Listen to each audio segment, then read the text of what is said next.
Make $100,000 a year with just scooping dog poop. Stay tuned. Oh man, that's a pretty trending line, hook or something like that. We're hearing a lot about make $100,000 a year, make excellent income at scooping dog poop. My name is Erica Crouppen and I am the owner of Crouppen Spoopin' Scoopin'. And here on this YouTube channel, I actually made a very similar video to that. I want to say 5 or so years ago. I'll include it up here. When I was generating over $100,000 for my pooper scooper business. And I did that quite quickly. And I was so excited and I shared it with a YouTube community and that really did very well for my channel. Numbers, anytime you do anything with numbers on YouTube, it always performs well. So that's why you see a lot of times people putting numbers in the title and in the thumbnail and in the hook, all of that stuff. There's a lot of stuff that goes on behind the scenes for YouTube and for video and all of that good stuff.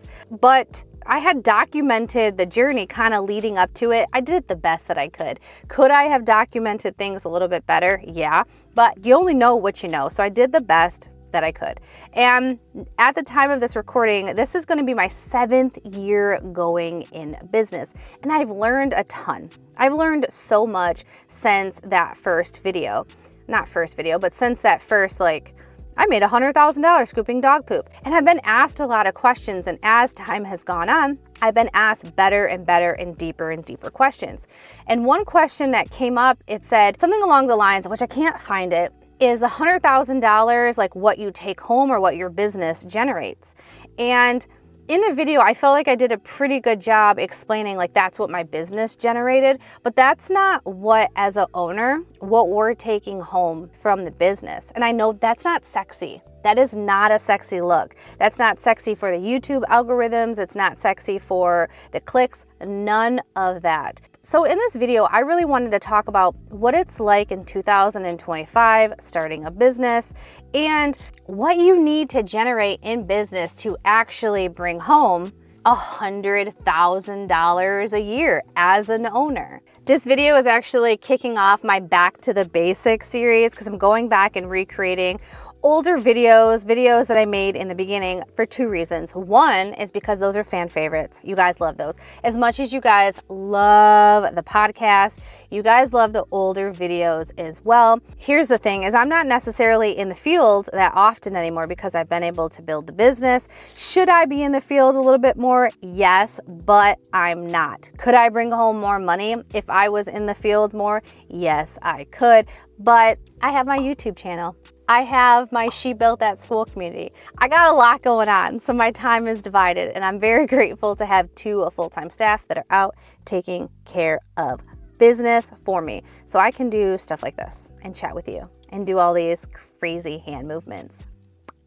I want to talk about why this business is so booming right now. There's a couple different reasons. We got to go all the way back to 2020 when you know what happened. The whole world shut down and so many people bought dogs. They bought animals, specifically dogs, because they were at home, they were lonely, they wanted companionship, and I thought my business was going to fall apart in 2020. So I went ahead, because I had left my hospital job. I had officially left sometime in December, but I stayed a little bit longer as a temp to be able to keep my health insurance. I don't know. There was something weird where I stayed for a little bit longer, but I officially left right before the vid happened, okay?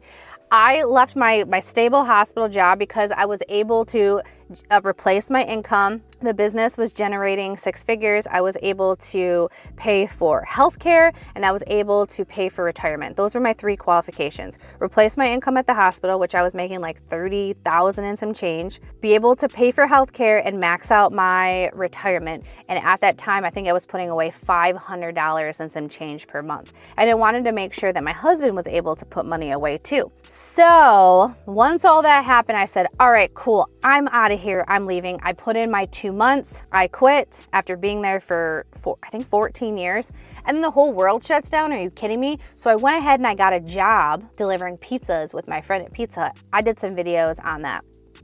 We can include those here if you want to check those out. But anyways, business just kept getting busier and busier, but it was weird times. Do we talk about the business? Do we not talk about the business? Are we going to get shut down?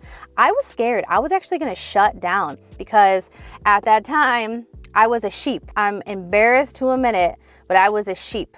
I didn't know. And you don't know what you don't know, but if I could go back, I would do things differently.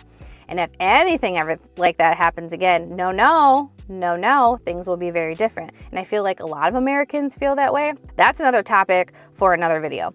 And at that time, I was still so new in business. I didn't know anything. Like looking back, I felt like I knew stuff, but then I felt like I didn't know stuff. But now, like 7 years in, it's like, girl, you were just trying to figure it out. And I did the best that I could with what I had and the resources that I had and the people that I knew. But I really should have went way harder in the paint to like grow this business. But like I said, I don't know what was going on. And since then, these dogs that people got are getting older. People had to eventually go back to work. People got busier again. Like even though we stayed super busy, people were getting that money. So they had extra money to be able to spend that to, you know, be hanging out in their house with their feet propped up, watching you scoop the dog poop out there because they didn't want to go out there.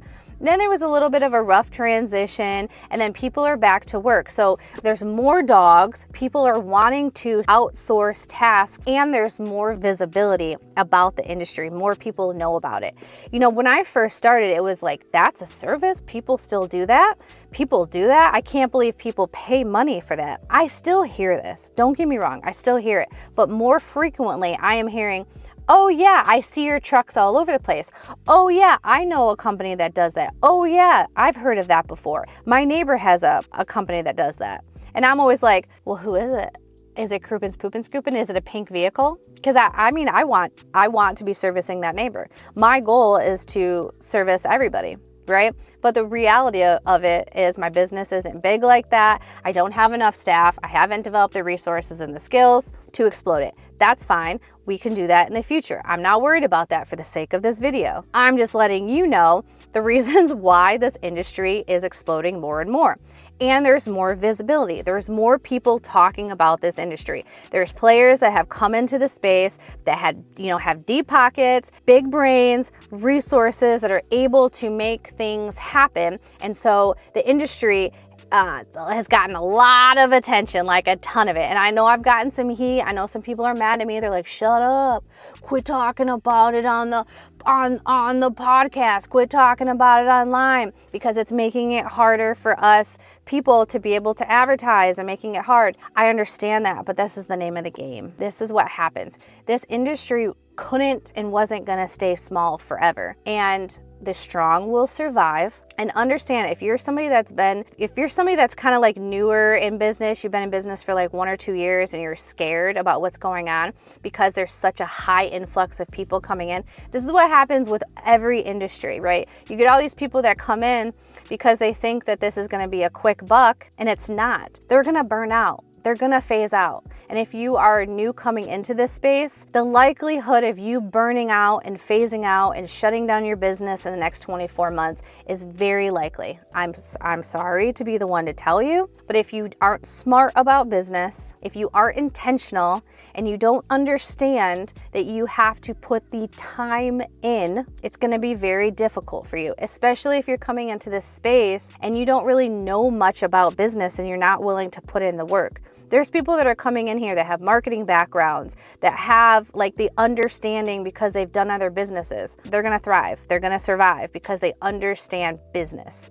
For folks like you and me, it takes a little bit longer. I'm in year 7 and I feel like now things are just really starting to click in my brain. And every year things click a little bit more and a little bit more. And then I feel stupid and I feel silly for what I didn't know back in the day. I don't know. We're just growing and learning here. We're just trying to figure things out. And on the flip side, when it comes to people wanting to start this business, like why? Why is it so attractive?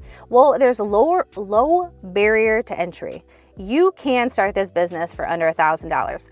Are you going to be able to have fancy vehicles that are wrapped? Are you going to be able to have the best website? Are you going to be able to have lots of money to sink into ads? No, not with $1,000. You're going to start scrappy like I did. I started with a 2007 Chevy Cobalt, a Vistaprint magnet and Vistaprint cards, I believe. I paid $50 for my logo from somebody local. My logo has changed several times over the years.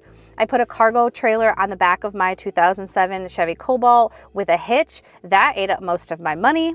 I bought a bucket, a rake, some trash bags, lavender scent from, I want to say Family Dollar, and some bleach to sanitize the equipment. And I stored all that stuff in my trunk of my Colorado. I already had the Colorado, the Sexy Lexi. She had been through some things, and I was able to get started. You're not gonna have that big, beautiful like branding like I have. I mean, I have thousands of dollars invested into my brand.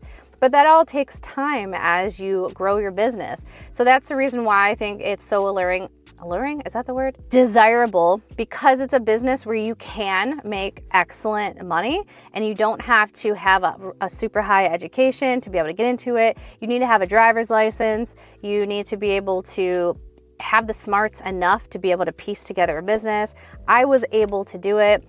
And I'm very cautious to say if I can do it, you can do it. I didn't have a lot of brains. I didn't have a lot of brains that I knew of at that time. Looking back, I used to feel like I was stupid. I wasn't stupid. I just didn't have the experience to be able to be smart. And yes, I was ignorant in a lot of places, but with time and experience and education and hard work, I have lessened my ignorance in those subjects, and now I'm ignorant in other stuff as I'm trying to grow and scale this business. But I was dedicated, I was focused, and I understood that I needed to play the game and I needed to learn business. Business is a whole skill set in itself. Going out and doing the work is easy. Growing my business from $0 to $100,000 was easy. In the grand scheme of things, it was very easy. Even getting the business up to $200,000 per year was easy. The hump over $250,000 has been incredibly difficult for me because I had to learn how to lead. I had to learn how to manage people. I had to learn how to explain what I was doing and put money into advertisement, which but I understand the importance of it. I see companies popping up all the time in my area, all the time. They pop up and then they're gone. It is what it is. I can't worry about them. And I can't worry about their lower prices either because we're in a whole different ball game. I'm gonna be around next year. Will they be around next year? I don't know, maybe. Will my business be around in 10 years? I don't know. There's a good chance it is. Will I be still running this business in 10 years? I don't know. Maybe I've sold it off. Maybe I built it up to $1 million and sold it to somebody else. I'm not too sure what that looks like. I just know that I am building something that is sustainable, that isn't going to go out of business a year from now.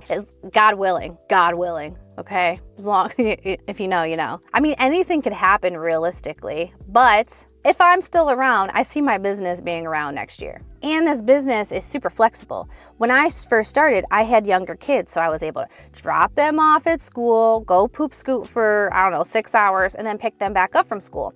And if they had to be picked up because like their tummy hurt or they were sick or something, I was able to go pick them up, drop them off at the grandparents' house or drop them off at home, whatever it was. So I was able to kind of like figure stuff out because I was the one that was in the business running it, and my customers were super, I guess, forgiving because I was a new small business owner and I really led with that. Like, I'm a new small business. I'm just trying to figure this out. And that's it's very desirable because you can make good money, low barrier to entry, and it's customizable and flexible for people that need that. You know, when you're a parent and you're the parent that has to take care of the kids all the time and you're trying to like work and have a job, a lot of places, they don't care that your kid is sick. They don't care. Oh, you had to leave? You were late more than twice this month? You're gonna get written up and then you're gonna lose your job because you had to go pick your kid up or something, you know, they peed their pants or something. Whatever it is, it's freaking insane. It's like, how are people supposed to live? I don't know. I could never go back to corporate America. I would just have to figure it out. I don't think I can't do it. I won't do it. I will do whatever I need to do to make sure that I never ever have to have that situation happen again. I'll have to tell you guys my breaking point one day when I eventually was like, I have to get out of this hospital.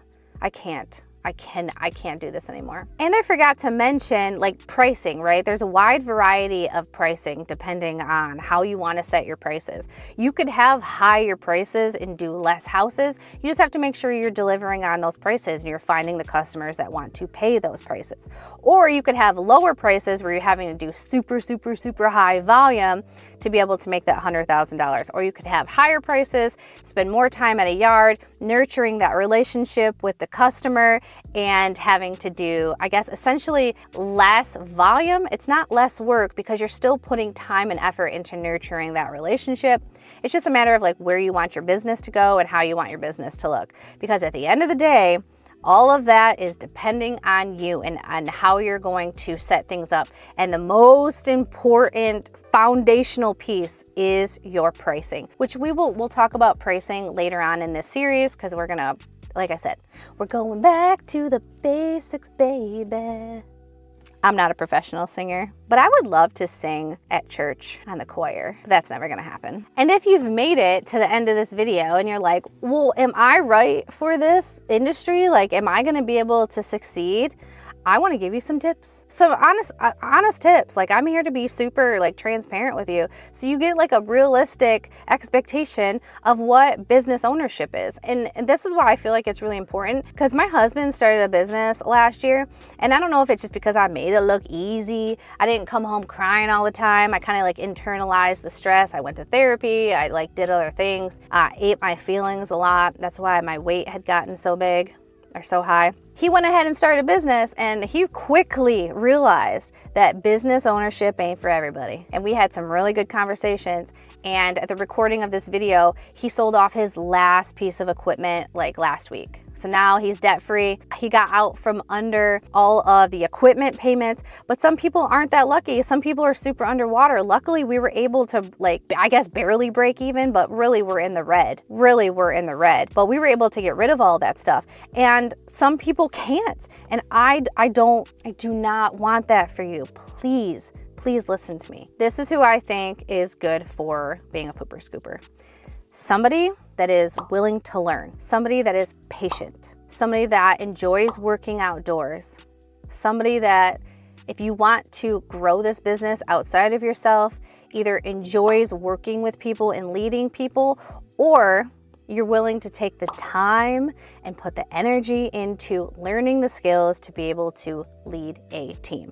You need to have money management skills. Can we repeat that? Money management skills. And if you don't have them, what are you gonna do? You're gonna take the time to learn them. And if you can't take the time to learn, then you're gonna find somebody that can do it for you. But you have to make sure that you're at least doing some of that, because you have to understand your numbers. You have to understand what you're pricing. You have to make sure that you're paying yourself and you're putting money away to be able to grow your business, because then you're just going to be like, it's going to be a rat wheel all the time, and you're going to get super burnt out because you're not making the progress that you want to make. I see it time and time again.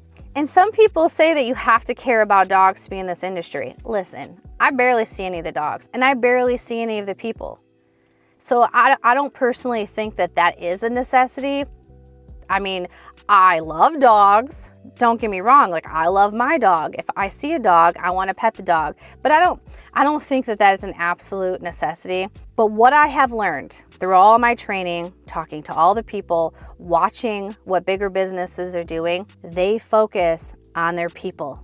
They focus on their culture. You can't grow something substantial long-term and go far by yourself. You just can't do it. You're either gonna get sick, you're gonna get tired, you're gonna get burnt out, you're gonna hurt, you're gonna not be here anymore, give up. Something happens, life happens. We're people. Now, this isn't an all-inclusive list. This is just stuff that's coming to my mind as we're sitting here having this conversation. I will say this though, if you think this is a get-rich-quick business, this isn't the industry for you. If you don't have enough funds to even pay for business cards, right? Because you can get a box of business cards for like 50 bucks. You need to take out a loan, or you need to do something like that.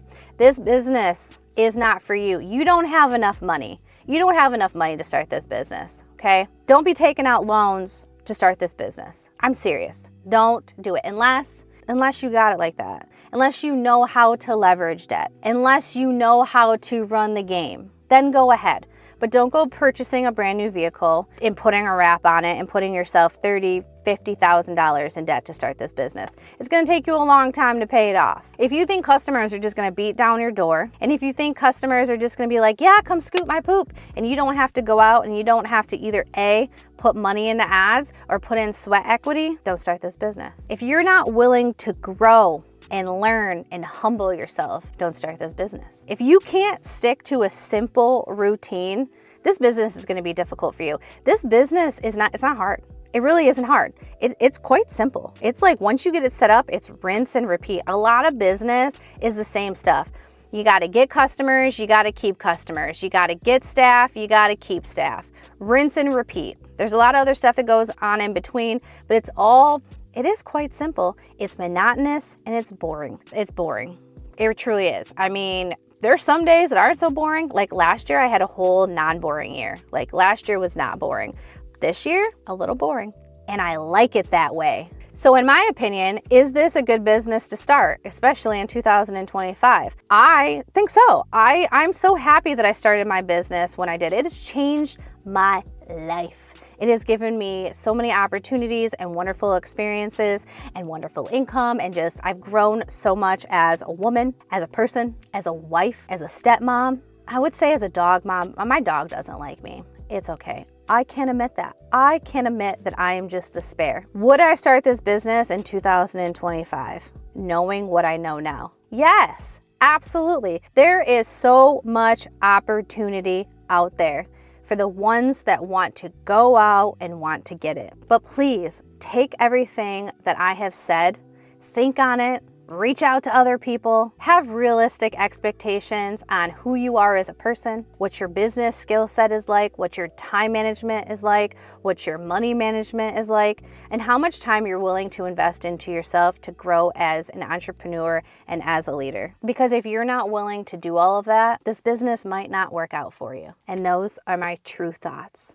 I appreciate you tuning into this video. This is kicking off this Back to the Basics series that I'm doing over here on YouTube. It feels good to be back in the truck chatting with you. If you haven't subscribed yet, please go ahead and hit that subscribe button so we can continue to hang out. Talk to you soon. Bye.